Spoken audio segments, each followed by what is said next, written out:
Hey everyone, this is Riddle Hagoreji, and I'm here with my first read reaction review of X-Men Red, issue number 18. This is the final issue in the series, and of course I'm like sad that the series is coming to an end. Like, compare this to X-Force, and X-Force is still going on. I think it's on its 40th issue now, which what?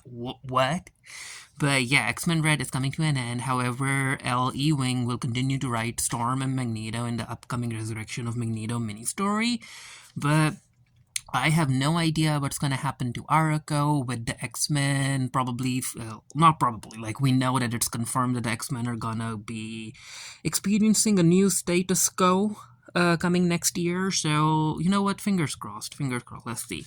So this is the cover for issue number 18. It has Storm and the rest of the characters on there. The first page is basically everyone getting ready to fight, all of the armies and stuff. And in the previous episode, we saw that... Not the episode, the issue. In the previous issue, we saw that, yeah, the islands are fighting too. So yeah, the islands are fighting, the people are fighting, and Storm finally ends up facing Genesis. X-Men Red, the chapter is called The Mended Land. Writer is L. Ewing, and we have the color artist and everyone. Now, as far as my opinion goes, because I have read the issue, I liked it, even though I expected more when it came to Storm versus Genesis. I mean, let's be real. Narratively, we knew that the actual fight was gonna be between Storm and the Annihilation Staff, and we did get that. And also, I mean, considering that Storm controls weather and other forms of energy, and Genesis just controls, like, plant life, I'm like, we know who the clear winner is gonna be. So while I understand the story not really focusing a lot on Genesis versus Storm, I'm still a bit disappointed. Because this panel shows that whatever winds Genesis ends up sending towards Storm, or whatever plant life she sends towards her, Storm can easily end it. And yeah, as I said, the actual fight is gonna be between Storm and the Annihilation Staff, and during their first confrontation, during this particular battle, Storm tries to hit Genesis, but the Annihilation Staff is like, miss. However, Storm ended up using that to her advantage, so even though she missed the staff, she still ends up hitting Genesis. And I'm like, yes, it's similar to how when you're fighting someone like Iska, you use your powers their own powers against them. With Genesis being hit by Storm's lightning, she ends up losing her grip on the white sword. And yeah, that sword ends up returning to Blue. So it's John Ironfire versus his boyfriend Blue. With everyone else fighting as well, we get this particular panel where the Kingfisher and Xylo end up facing Aura Sarada. And they're like, you know what? History is my weapon, Aura Sarada, and none of us will survive to the end, and yada yada yada. So basically, Xylo ends up infecting Aura Sarada, and that ends up leaving the Kingfisher dead, which, I mean, it was his time. It's understandable. The battle between Storm and Genesis continues, and Storm is summoning blizzards and winds and all of that stuff. And I like this little panel. Like, visually, the artists were able to show that because Storm's winds are very, very powerful, Genesis actually has to summon like vines around her feet to keep her steady. And as that's happening, she's also calling out Storm on her status as an Omega level mutant. She's like, are you really an Omega? Do you really think you have the power to end this war? Do you really think that you are limitless? No, you're not. Because again, even though Storm is fighting Genesis, Storm is still holding back. And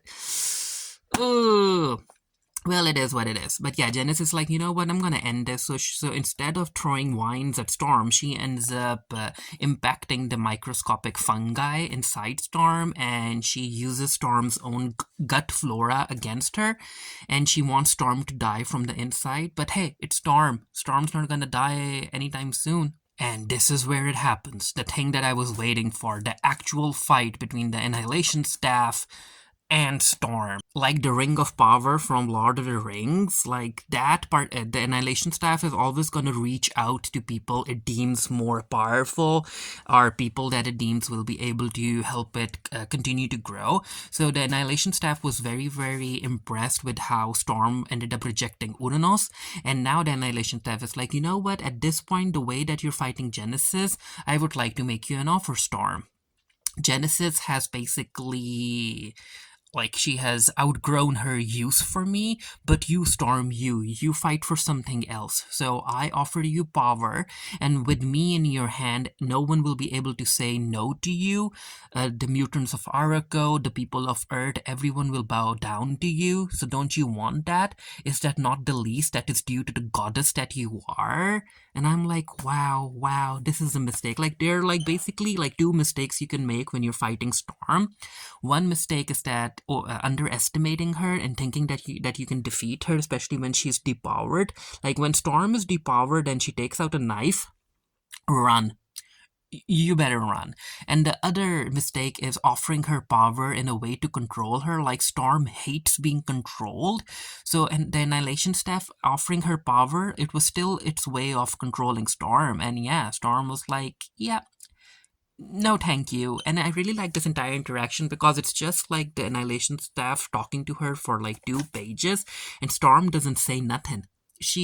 I think she deems the Annihilation Staff not worthy of her speech or something. She doesn't say nothing. She just smiles at the Annihilation Staff, and the staff is like, miss. And no, Storm didn't miss. So the fact that she is able to overpower the Annihilation Staff, I'm like, wow, wow, talk about willpower. Like, this is what I wanted to see. This is basically a feat when it comes to Storm rejecting powerful beings. It's like, again, it's a feat of willpower. So, yeah, this is it. So, this is where Genesis ends up losing. She loses the Annihilation Staff, the power it gave her, the control it gave her, and yeah, Storm won. The war is over. And the boyfriends hug it out. So when it comes to the fight that these two had, even though Blue ended up getting the sword back, and that's a sword that can basically cut through anything, according to John Ironfire, only the edge cuts. So you can still hold the sword without cutting yourself, and that's what John Ironfire was able to use against Blue in order to defeat him. And even though Blue is able to heal, John Ironfire is like, you know what, I can actually use a sword to cut your heart so you don't heal anymore.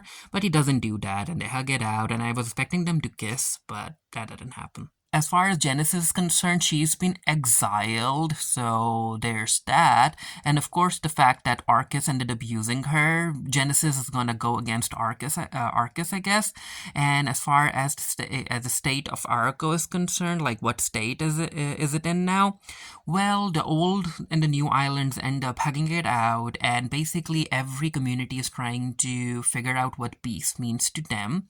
And yeah, Araco still exists. It still exists, but let's see what happens with the reboot coming soon. Yeah, let me know what you thought of the issue down in the comment section below. I will be sharing more of my thoughts in my written review. And again, I understood why the Genesis and Storm fight wasn't like dragged out. I understand that, but again, I still wanted more. I still wanted more action, but hey, it is what it is. And again, X-Men Red has come to an end, so let's see what Ewing has planned when it comes to the resurrection of Magneto.